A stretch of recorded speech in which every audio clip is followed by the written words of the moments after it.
Wong kandhane ngayal iki Gus ngawur. Oh sorry ayo. Sorry ayo saking mangkele kaya penyakit ora. Kene minggat kono ora dadi malan kowe. Ditantang kok meneng wae kaya cah jireh ora. Wis tekan kene kok ndal didunek-uneke kok kremah-kremih. Ndekno nang omah bojone dikeplaki. Nang musuh wong lanang wah. Pakake macan sisan. Kok ngancam kok pakake macan le golek macan nang ndi ora. Ngene Baladewa. Lho. Gong sabar Gong. Gong sabar Gong. Kowe lah tak dupak cangkemmu lho kowe. Iki wis dadi kok dadak cewek. Sabar. Sabar dodo ayam goreng. Ngomong antil tenan kowe. Lho, yen ngono kowe wani karo aku. Wis lho, biyen wani saiki wani. Aku ratu, wis ngerti. Kowe dadi ratu ki mergo tak coblos. Nek kowe ora tak coblos kowe ora dadi ratu kowe. Kowe mara ning nggon aku, gok ngaku tulungono. Aku kurang swara 14. Ora, kelingan ora. Sok kene tak nehi cakruk, nyatane ndi sprene tok bangun wae ora. Kaya ngono kok ratu. Ngelingono Mas, sampeyan iso dadi nganggo sandangan teng glebyan ngono kuwi mergo kawula cilik ngene iki. Mula aja sok ngendhek karo kawula cilik. Aja sok kowe ngidak cengele kawula cilik. Aku malah tratapan, Gong. Aja ngono kuwi le. Gong, wong kandhane ngayal iki Gus ngawur. Oh sorry ayo. Sorry ayo saking mangkele kaya penyakit ora.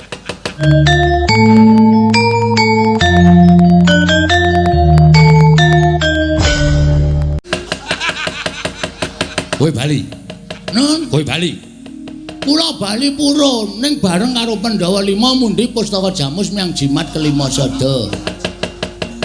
Nek ora bareng karo Pustaka Jamus kelima sada karo Pandhawa, oh. Taunana Windanana Bagong ndak akan mungkin pulang ke rumah. Kagak. Mesu kok omongane campur bawur. Ora bakal bali. Lho, yen ngene kowe wani karo Baladewa. Lho. Kula niku mboten ajeng wani karo sampean. Sampean niku nalendra, wajibe kula ajeni. Ning nuwun sewu nggih Mas. Teng tanah Jawa niku wis ditulis karo para pinter, ditulis karo para pinisepuh, diserat karo para kiai, diserat karo ulah agama. Nek kowe kepengin diajeni ngajenono. Nek kowe kepengin disembah nyembah. Nek kowe kepengin di tata kramani ya tata krama karo sak pepadane. Ning nuwun sewu, sampean wau ngajeni kula napa? Sampean wau tata krama kalih kula napa? Monggo nek didelok umure tuwa Bagong, sampean ngunekke kula gedhi bal 17 wong elek nyelok mripat mung kere. Mas, sandangan iku sesuk ora diukur karo sing gawe urip. Bondo donya sampean iku sesuk ora diukur karo sing gawe urip, sing diukur mung kelakuan sing apik. Derajat pangkat ki ora dadi ukuran ning ngarepe sing Maha Kuwasa. Ngono dipeng-pengke ora. Sing dadi ukuran kuwi kelakuan apik. Arep Bagong rupane kaya ngene, mung nganggo sarung, mung nganggo kathok suwek.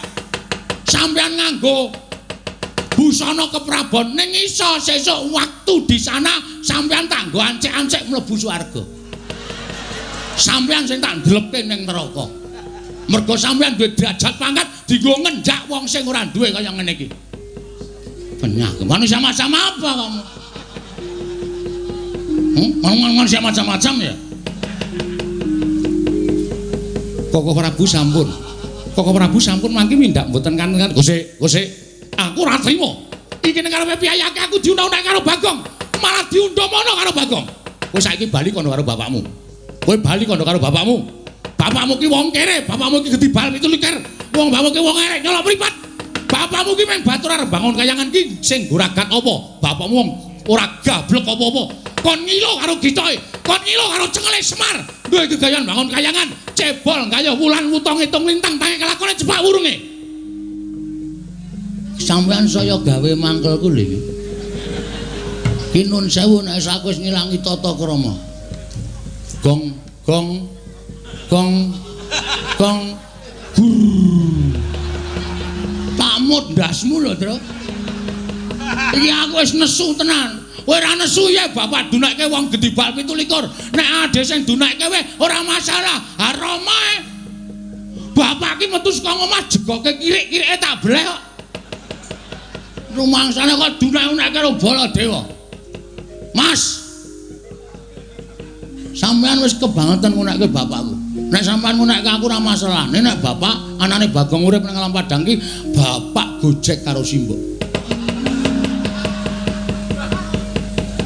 Nek gojek kebablasan bapak telat. Anjendel ning jero dadi Bagong. Mulane nganti kowe ngece karo bapak, siji ngece karo bapak, loro ngece karo Simbok. Kuwo. Tatahe nyawa bol. Lho. Bol sapa? Jenengmu sapa? Baladewa Dundang. Bol kok ora gelem. Kaya sing apik Gong bol-bol ki jijiki ora. Ya men sisan saking ngunake bapakku ora. Ngene lho, carane mikir kowe iki do goblok kabeh. Nek aku melu ning kayangan berarti turune Semar Cures. Sing arep nampa warisan sapa? Semar ben mati, Gareng ben mati, kowe mati. Aku sing kaya raya.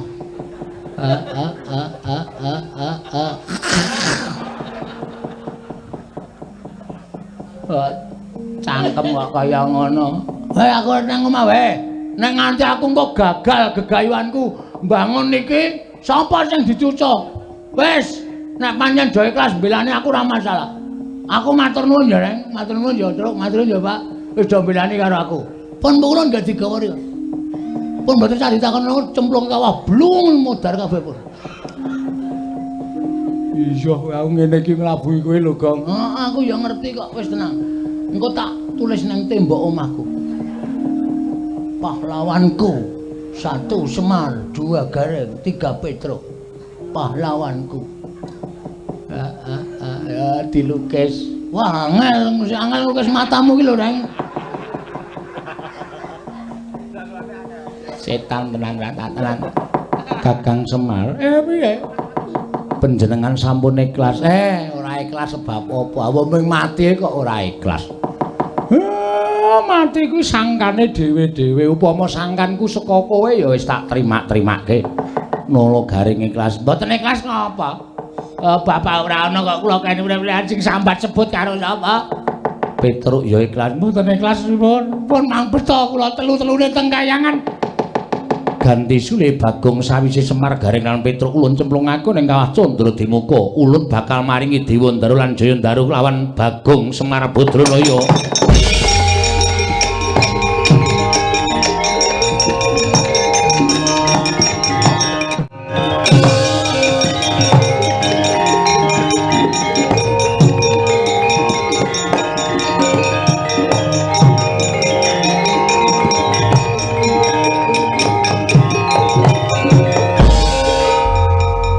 Semono ketresnane mas-masku karo bapak aku. Nganti wis ngiklasake nyawane cempluke nang kawah ming paduna aku ben entuk Jayandara karo Dewandara. Kok sepi ya suwe-suwe. Ra ana sing tajak omongan, ra ana sing tajak geguyan. Monggo aku nek tangi turu ora raope langsung ketemu Gareng terus do ngopi wong loro. Raketang pahit. Terus udut-udutan raketang tegesan. Ning sing penting ra iso ngulir budi ngasah kadewasan karo Kakak Petruk ya ora ana. Monggo Semar iki janjane kuwi tresna tenan karo kowe lho, Pak. Kowe mesti ngekeki ilmu karo aku arep pameng lumrah ilmune wong cilik-cilikan iso digawe urip. Aku mau kok ya ora melu edan. Terus apa sing arep bantu karo aku wis iki nek aku mlayu nang ndara-ndara Pandhawa. Matur Ndara Puntadewa. Matur Ndara Puntadewa. Iya piye, Bapak? Bapak kali gareng kali Petro digawa teng kayangan. Lah kena ngopo? Belani kali kula. Niki ajeng dicemplungke teng kawah. Lah kok kowe ora? Kula mboten melu. Menungsa apa kuwi Werkudara geceken sirahe? Wah, ya.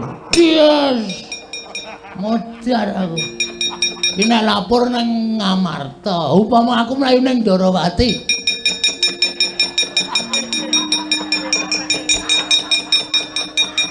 Matur sinuwun Kresna, langsung ngono mangadilin wae. Ana sasmintane nang jagat wasane Ngombatara. Ana apa wae, Kang?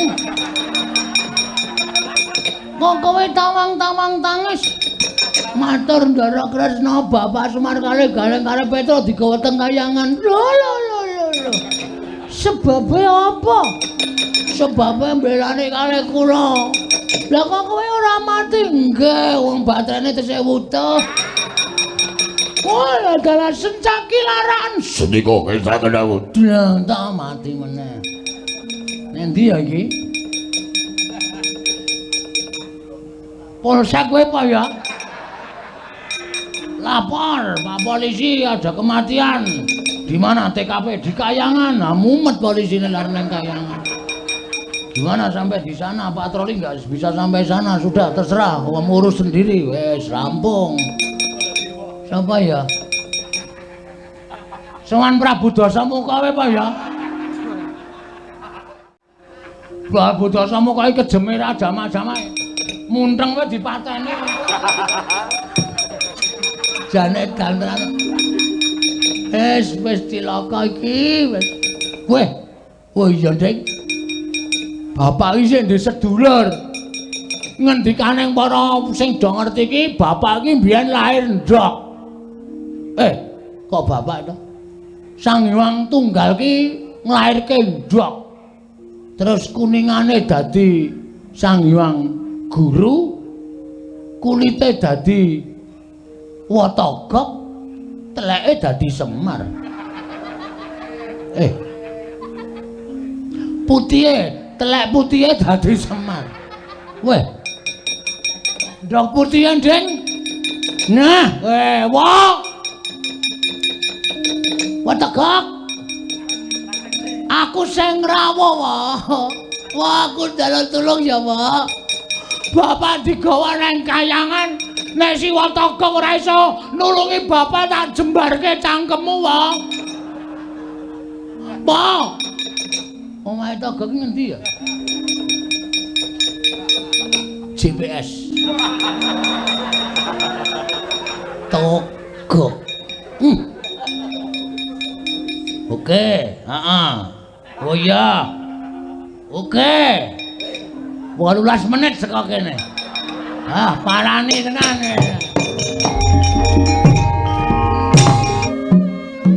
Nampi sawanipun ingkang rayi nenggih Ki Lurah Sarawita ya Ki Lurah Bilung. Dadogara kapaninggali Ki Lurah Togok ya Ki Lurah Catugara mulat sawanipun ingkang rayi. Sawetawis ingawi nyaket piswanipun Ki Lurah Bilung Sarawita. Arsa ngrukming daya Ki Lurah Togok Catugara dadi kemangkono jering pangandika ing dereng kababaring lisan.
Kira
Kembang popong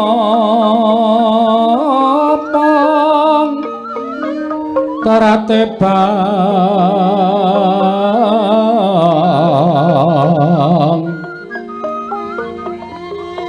perayungan loma lengkung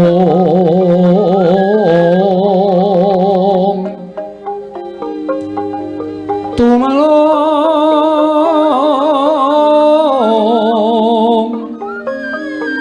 rumambat wetyan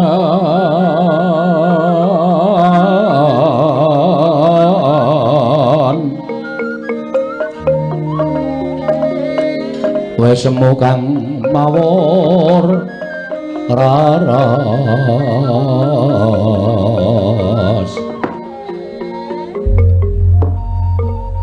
slamet tekamu tolong ana ing jurang porong kene pangestune Kang Togog slamet tekaku Kang aku ngaturke bektiku katur ya Kang Togog tak tampa ora kaya biasane kok kaya lesu kaya ora duwe krekat lan sarengat semangat nggone Kang Togog manem Brama kelawan rawing Ratu Agung sejagat ora leman lu ya pancen bener aku ki janjane lagi ngelokro lah ngapa ora kok kowe kok saiki kok aleman kok rupamu kaya gendut dalang cong waidut ae karang ya tukule rambut ki ora ajet ning ya ora apa-apa malah tambah bagus lah iya lah ngapa jarene dina iki kowe nyangseni karo aku golek bendara anyar golek raja sabrang didadekke bendara men penguripane iki lancar jane ngono lah kok ora sida kok malah begogok ning ngarep omah aku ki ora mikir karo awakku lah mikir apa prasaja wong kancamu ki ya ming aku nek kowe duwe bot repot ya mesti tok kandhake karo aku to Kang semono uga nek aku duwe bot repot ya tak omongke karo sampean diudari bareng-bareng ora kaya biasane anggere muni golek juragan anyar iki kowe mempenge ora jamak-jamak lah kok saiki kok nglokro iki jane sing tok pikir apa ora kaya biasane aku ki kok gagas impen ya lho impen apa impen sing ana magepokan karo sedulurku sing wis suwe banget ora tau ketemu kowe ndek sedulur to duwe no sapa sedulurku ana ing donya iki jane ming siji sapa ya kuwi Semar lho Semar kae sedulurmu to kok kae adikku kowe ayo mula kok nek Petruk Gareng Bagong ketemu aku kok le mreteli sandangan sak penake dhewe ayo kaya ngono kae pambegane anake Semar monggo Semar kuwi uripe ning tanah Jawa kowe karo aku uripe ning tanah Sabrang lah kok dadi Semar ki manjing ning impenku lah kowe ngimpi apa perkara Semar tanpa kanyono-nyono kok Semar ki kaya numpak prau lho ana Sumatera apa ora lah kok numpak prau Semar numpak prau aku ngawat-awati saka pinggiring segara ora nganti kanyono-nyono prau kena ombak gedhe Semar kendang kapran condang aku bengok-bengok sak seru-serune merga weruh Semar digawa dening bantering alun ning Semar wis ora ketok kaget aku nangis tangi turu ngantian mongko ora tau ketemu lah kok dadi bareng aku ngimpi babakan adikku lanang Semar kok nganti mbrebes mili impen kuwi werna telu Gok Titiyani Gandayani Puspa Tajem utawa kacitra kasudarsana kadara dase. Impen titiyani kuwi wancine jam 09.00 tekan jam 12. Kuwi mung wong duwe pepinginan sing ora kelakon tegese wong ngelindur, wong ketonto.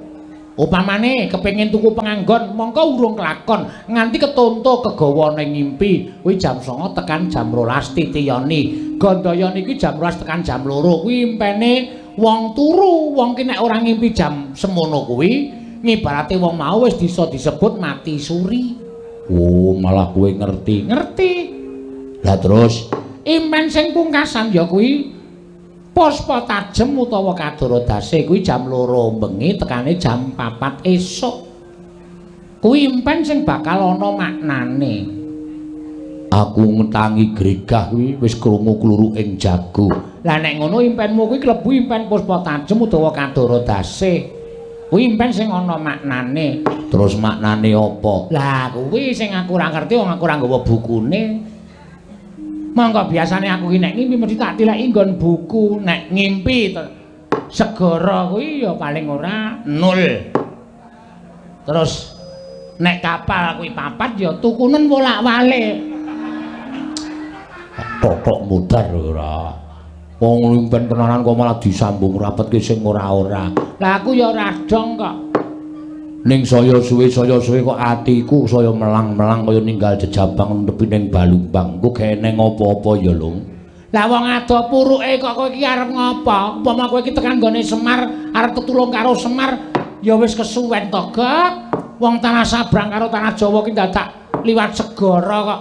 Aneh-aneh. Mbok ya wis ora usah gagas sing werna-werna, gagas karo uripmu lan uripku ayo golek juragan Ratu Sabrang sing anyar terus diderekke. Wis ngono wae, netepi karo kewajibane awake dhewe urip ning alam padang minangka dadi batur sing tukang tutur-tutur karo bendarane awake dhewe yen ana tumindak sing ora bener. Kuwi kewajibane awake dhewe ora usah dadak aneh-aneh. Lah iya ning kok atiku ora kepenak, atiku krasa ora jenak.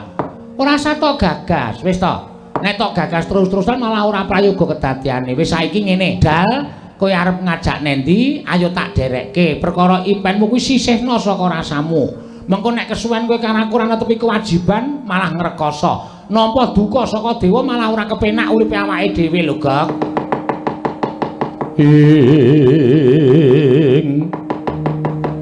Togok yen malegak legok trembilong kang sarawita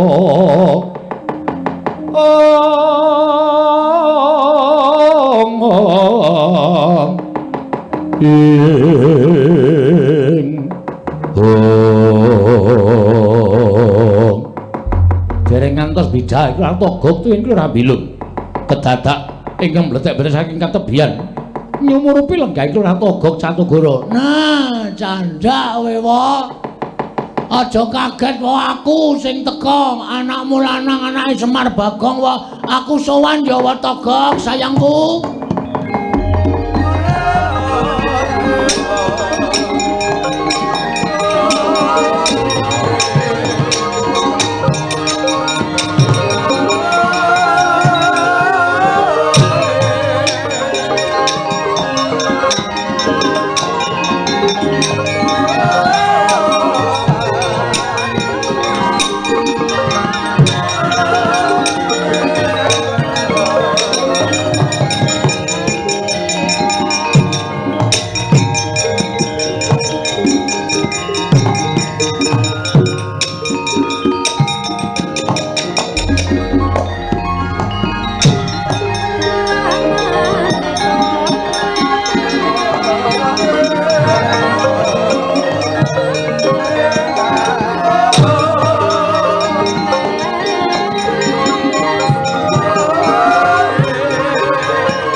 Satri gumulung mangrempake wadya Magiri rero nanggono magawe gelarira wang-wang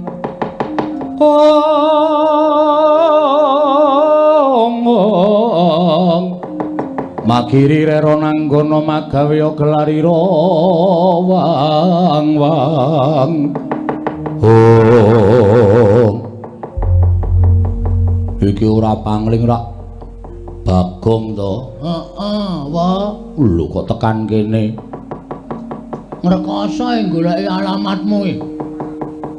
Ning nyatane tekan kene. Aku ngaturake sembah pangabekti kula. Ku katur ya, Wa. Ya tak tampa. Wah, edan kowe tambah sugih. Ya mergo saka nyambut gawe nderekke ratu-ratu sabrang. Ora ling lho, lek musuh geke ngutuyul mburimu kuwi to, Gak? Ora ngawur iki Pak Demu mbilung. Wah, iku brengos barang saiki. Samet kowe, Gang. Samet, Pakde. Ya syukur. Karo sapa dhewe? Lah kok dhewe kok dulur-dulurmu ora tok jak tilik karo Pak Dene. Sepisan aku tilik kawidadane Siwa Toga. Angka 2. Kowe ndedet ora kok? Lho. Tekan dhuwit kowe sandhangamu teng gebyar ngono ketok nek saiki wis rada mukti. Mula nyambut gawe sing apik, nyambut gawe apa wae iki ditemeni, ditenani. Mergo kuwi bakale awuh rejeki. Nek kowe entuk gawean nyambut gawe ming tok sepelekke arep nyambut gawe apik kaya ngapa ya rezekine bakal rendet. Nek nyambut gawe saanane ning ditenani kuwi bakal awuh rejeki. Matur nuwun wejanganipun Siwa Toga. Yo. Lah terus kowe mrene arep ngopo? Wah. Aku arep nangis, Wa. Lho. Arep apa? Arep nangis. Nangis mergo kowe tak omongi ya, Wa. Iki mau omahku geger. Geger mergane aku kira kepengin bangun wewangunan kanggo srana ngundhake penguripaning para masyarakat. Lah sranane kudu ana syarat srana sing winastan kayu Dewandaru karo kayu Jayandaru. Heeh. Siwa ngerti? Ngerti kuwi papane ning Kayangan. Terus ayo tak takon karo Watami. Togok. Nek apa jenenge iki? Siwa iki jane kakangne bapak. Iya, tuwa dhewe aku. Nomor 2 bapakmu. Nomor 3 Bathara Guru. Bathara Guru ki sengitra bapak ya, Pak? Oh wis suwe. Mergo bapakmu ngantekan sprene iki ora tau gelem sembah, ora tau gelem tata krama karo Bathara Guru. Ya mergo bapakmu ki mendem rasa mangkel karo Bathara Guru. Nek jane aku dhewe iki ya mangkel. Mergo diapusi karo Bathara Guru. Nganti saiki guru dadi dewaning para dewa iki mergo aku disingkirke ning jagat karo bapakmu. Wah, bener. Heeh, terus Bathara Guru rawuh ning nggon aku njaluk Dewandaru Jayandaru dadi geger. Lho. Geger aku mungsuh apa jenenge? Dewa-dewa perang. Mulai edan kowe iki. Kowe iki mung ditakoni karo dewa. Nyatane menang kok. Lho, iso menang. Ora ndelok? Ora. Wah, telat lehmu teko wae. Sona iki nang ndelok wayang jam 09.00. Ora bengi-bengi lagi teko. Ah ya wong kekuatane utawa duwene kalodhangan lagi saiki kok. Lah terus Bathara Guru nyekel ces. Tri apa ta? Apa? Pusakane Bathara Guru Jes Trisula. Aku mlayu, Gareng mlayu, Petruk mlayu. Terus bapak ngadepi Bathara Guru. Bathara Guru dawuh ngene. Taunana Windanana kayu Dewandaru Jayandaru ora bakal tak paringke Bagong. Terus bapak syaratnya apa? Aku manut. Aja kok wujud bondo donya. Patiku aku ikhlas. Nek kakang ikhlas patine dadi srana syarat bebono kayu Dewandaru Jayandaru. Kakang Semar tak boyo ning kaya tak gawa-gawa. Ning Kayangan tak cemplungke ning cawan kawah Candra di muka. Gareng nangis, Petruk nangis. Gareng ya melu, Petro ya melu. Lah saiki Semar karo Gareng karo Petro digawa adimu si sapa? Bathara Guru kuwi ketoke arep dipateni nang Kawah Candra Dimukawa. Tunggu kowe. Wah, cangkeme kuwi. Kono kuwi kaget kok malah nyangkem-nyangkem kowe. Kaya torong. Torong dengkulmu tenan kok aku ora ngapu. Wah, lha hebat lho.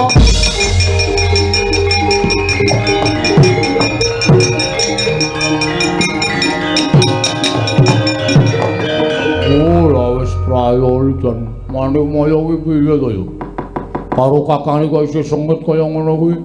Lah terus piye, Gong? Lah, aku rene iki aku arep nyuwun senjata pitulung karo Siwataka. Gandeng kowe kakangne bapak. Nek kowe ora mbelani bapak, berarti kowe iki ora tresna karo bapak. Aku tresna karo bapakmu. Ha, saiki piye carane Siwataka supaya mbelani karo bapak? Wis ngono wae. Nek Siwa ora gelem mbelani karo bapak, ora mung aku sing ora trima. Ning sak anak putuku ora trima karo Wataka, ajar dhewe kowe. Wong sapa-sapa kok arep diamuk lho. Wis mangsulan. Gong. Apa? Aku wis sumpah sak jek jumlek wis aku wis emoh munggah ning kayangan. Wis dadi titah ya dadi titah. Waduh. Terus? Lah nek kowe pengen njaluk pambiyantuku aku ya iso mbantu ning ora munggah ning kayangan. Sapa sing kon munggah? Kuwi tuyul mburimu kuwi. Bilung ya ora gelem munggah ning kayangan. Lah terus? Kowe wae munggah ning kayangan. Wah tak suwek tenan lambemu kowe. Aku iki njaluk pambiyantu kowe kok malah kon munggah ning kayangan. Sranane kowe tak gawe supaya gampang mlebu metu kayangan. Sranane piye? Kowe tak gawe wujuding titah sing gampang mlebu ning kayangan. Sapa kowe? Ning kowe gelem ora? Gelem, waton aku iso nyelametke bapak. Tak gawe tak salin wujude bendaramu Madukara. Ora guyon lho, Gek. Serius. Tenan. Aku dadi Ndara Janaka. Heeh. Iso apa? Lho, iso. Apa dianggep aku ora ndek kasekten apa piye? Wah. Senengke tenan. Tes ngono. Padake corong ora. Senenge ndelok cangkemmu, Gek. Cangkemmu kuwi. Karo padene kok nyangkem-nyangkemke ora. Sagu ora? Sagu. Nek sagu toto. Carane piye? Merem. Hah? Merem. Engko nek bablasan turu? Aja turu. Merem ngampet ambegan nak cipta. Engko nek dadi Raden Janaka kowe mlebu metu kayangan ora ana sing ngelikke mergo Raden Janaka kuwi biasa mlebu metu kayangan. Heeh, aku ya biasa mlebu metu. Lah iya. Ning ora kayangan. Iya. Sanane nek aku. Lah iya. Wis tak cipta ya. Heeh. Kok tak munggah ning kayangan? Ya. Engko nek tekan kayangan tanjine karo Bathara Guru. Nek perlu tak nehi kekuatanku kowe iso ampuh kegila-gila. Asik. Nyenengke tenan iki. Jame tak peke, Gek. Aja. Anggere ngalem kok njaluk. Apa-apa arep dijaluk apa? Waduh, untune dibehel. Gleleng tenan. Wah, gaya tenan saiki jan kemajuan. Ya wis men karang ya. Karepe mbok dimu. Mbok dhewe isih berapa? Isih. Tapeke. Lho. Apa-apa arep dijaluk ora? Wis gak gawe dadi gawe aku. Tak gawe kok aja kuwatir. Wis.